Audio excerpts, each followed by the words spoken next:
ഇഫ്താർ എന്ന് പറയുന്നത് തന്നെ പരീക്ഷണങ്ങളുടെ ഒരു പൂരമാണ് കേട്ടോ. അപ്പോൾ ഇന്ന് ഞാനിവിടെ ഉണ്ടാക്കുന്നത് ബ്രെഡ് മീറ്റ് റോളാണ്. പ്രത്യേകിച്ച് അതിനകത്ത് ഫില്ലിംഗ് ഒന്നുമില്ല. നമ്മുടെ സമൂസയ്ക്കകത്ത് വെക്കുന്ന ഫില്ലിംഗ് ഒക്കെ തന്നെയാണ്. ഉള്ളി, ഇഞ്ചി, വെളുത്തുള്ളിയൊക്കെ വഴറ്റി മുളക് പൊടി, മഞ്ഞൾപ്പൊടി, ഗരം മസാലപ്പൊടി ഇട്ട് ചിക്കൻ വേവിച്ച് പൊടിച്ചതും കൂടെ ചേർത്തിട്ട് കുറച്ച് മല്ലിയിലയും ഉപ്പും കൂടെ ഇട്ടിട്ട് മാറ്റി വെക്കുക. പിന്നെ ബ്രെഡ്, ഇന്ന് ഒരു സ്പെഷ്യലാണ് ബ്രെഡ് നല്ലപോലെ പരത്തിയെടുക്കണം കേട്ടോ. ഫ്രഷ് ബ്രെഡ് ആയിരിക്കാൻ ശ്രദ്ധിക്കണം, ഇല്ലെങ്കിൽ പൊടിഞ്ഞു പോകും. അത് മാത്രം ശ്രദ്ധിച്ചാൽ മതി.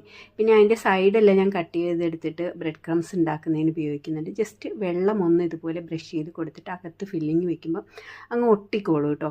ഇതുപോലെ എല്ലാ ഫില്ലിങ്ങും റെഡിയാക്കി വെച്ചതിന് ശേഷം നമുക്ക് മുട്ടയിലൊന്ന് ഡിപ്പ് ചെയ്ത് പിന്നെ ആ ബ്രെഡ് ക്രംസിൽ ഒന്നും കൂടെ കോട്ട് ചെയ്തിട്ട് എണ്ണയിൽ, നല്ല ചൂടുള്ള എണ്ണയിൽ ഇട്ട് വേണം പൊരിച്ചു പോരാനായിട്ട്.